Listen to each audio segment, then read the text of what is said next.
Magandang araw mga kantabay. So ito medyo maayos-ayos na yung panahon ngayon at katatapos lang ng bagyo. Tumupa na po yung mga baha dito sa atin. Ayan, natatanggal yung ng kubo natin, bubong sa taas. So ngayon, repair natin. Ngayon, may i-share ngayon mga kantabay. So ito yun mga kantabay, sinasabi ko sa inyo na i-share natin sa ating mga kaibigan. Alam nito ng iba at lihiti mo na ito po ay na sa YouTube channel ng iba. So ito yung pinakakaiba sa lahat po na ating i-share ko sa inyo. Ito po ay kinuha pa sa lugar ng mga engkanto kung saan sila yung nanalagang halaga ng ganitong gamit, no? So hindi lang po yan basta kinuha at ito yung tinuro sa amin kung paano makuha ito at napakahirap din makuha mga kantabay. So ngayon, yung pinagkuha namin nito ay binahana na ay pagbalik namin ay makakuha pa rin kami ng mga ganitong uri ng mga saga-saga. Hindi ko lang alam po kung anong tawag nito sa inyo. So karaniwan mga kantabay, makukuha ito sa mga bulubundukin at mga gubat na hindi pa na pupunta ng tao. So ngayon, ang puno nito ay hindi yung tinatawag natin na baging. Kasi may isa pa pong ganito na saga-saga or di ko alam kung ano po tawag sa inyo na yung baging. Nagpabaging yung niya. So ito yung isa sa pinakamatitibay at mahuhusay din na ginagamit ng ating mga kaibigan, mga katingero. Para din ito hininahalo sa mga garapa.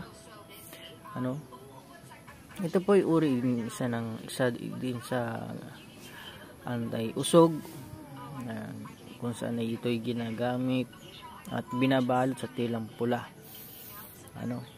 So at ginagamit din po ito na pampaswerte ng ating mga kaibigan na mga katingero, yung mga nakakaalam po nito. So sa kulang barang mahusay din po ito. So depende po yan sa inyong paniniwala.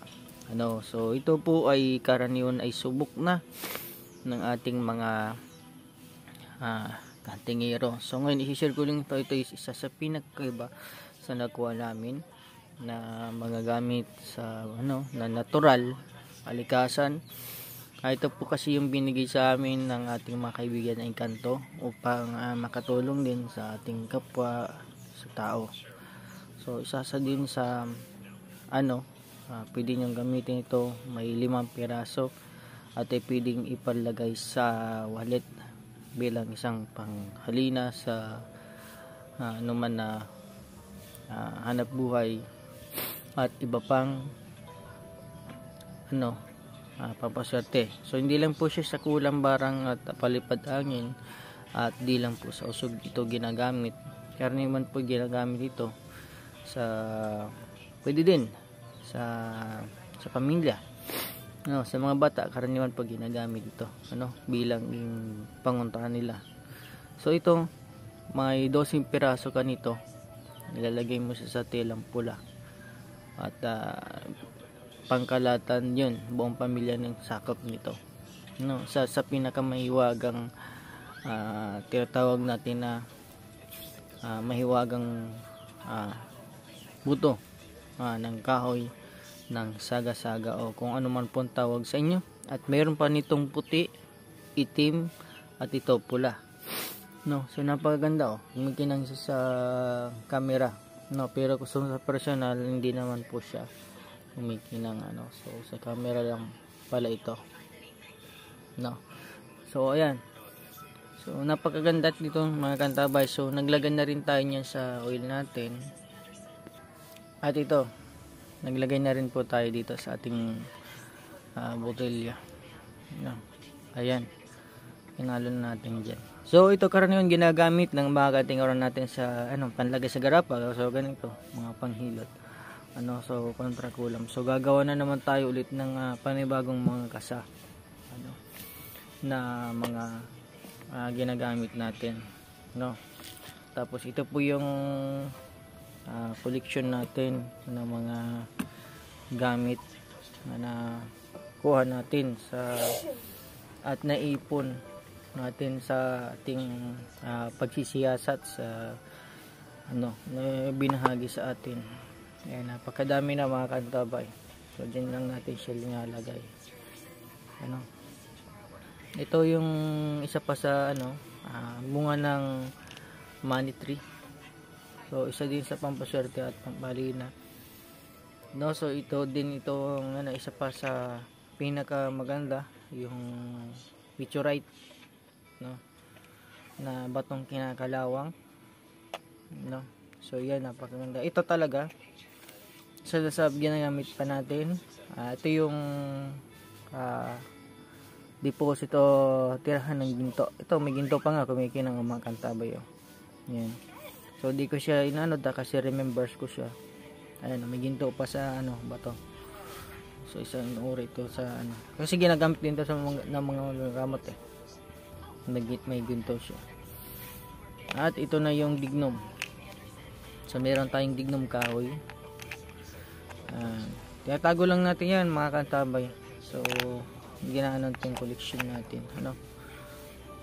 So ito yung dito ko linalagay yung saga-saga natin. At itong kahoy na naging alam niyo na yan, So tapos itong happy bag, yung pampaswerte natin na So yan, lalagay natin yan. May makakuha tayong ilang pieces o ilang piraso. Diyan natin nilalagay mga kantabay. Ayan. Ito po isubok na rin. Madami tayong pinagbigyan yan. So ayan. So ito naman, itong yung butong yan para sa lakas. Ang nagbigay po niyan ay isang kapre sa atin. Nakaparada tayo sa tabi ng gilid ng daan. So nilaglag niya. Nilagay niya sa ating motor. Nung napadaan or nagtumigil ako doon sa isang lokasyon. So binigay na sa atin yan. Ito pa para sa lakas. May nabigyan ako, hindi ko lang aram kung ICB lang. Kasi dapat bibigyan mo yung naniniwala din sa mga gamit, So paniwala naman sa mga gamit yung gawa nung nasubukan niya na yung mga binigay ko, Ayan mga kantabay. So hindi pa niya dilipat natin to para kay walin naman kakaiba, So yung mga naipon natin mga kantabay na mga gamit. At ito naman ang healing stone.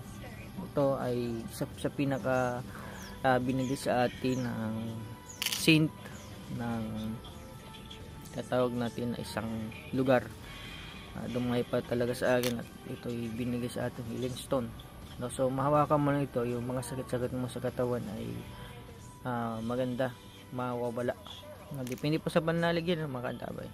Ayan, healing stone, meron tayo yan. Nagpipreserve pa ako niyan para pagdating ng pan ay mapakinabangan pa natin. So ito naman yung tinatawag natin na ngipin na mutya o trispico na isang uri po to ng mutya.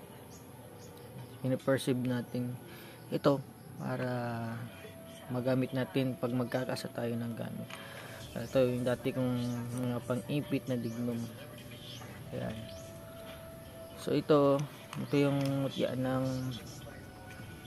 tinatawag natin na mutya ng pili nuts. Ito pa, isa pa ito. Preserve natin, panglagay natin sa mga kailangan natin nilagyan. Saka ito bolo-bolo na santon ninyo. So kung naman natin, meron itong itim, pero di natin kinuha ang mga kantabay, So next, ito meron akong konting ali, itong bahay ng alitap-tap. para din yung sinegosyo. So mabuti meron pa tayo natira. Ayan, nalagay natin dyan. So yan na muna yung mapakita ko sa inyo. At ito yung isang uri pa ng kahoy na pinakuha lang sa atin ng isa lang natira. At ito gagamitin natin pag kasa ng garapa o kaya ng mga medalyo. Ilalagay natin sa baon ng nyug. Tingnan natin yung vision niya. At yan mga kantabay, maraming salamat po sa pagsuporta at patuloy po na panonood. Suportan niyo po lagi aking YouTube channel. Please subscribe, like, and share. Maraming salamat po sa pagkantabay ninyo. God bless po.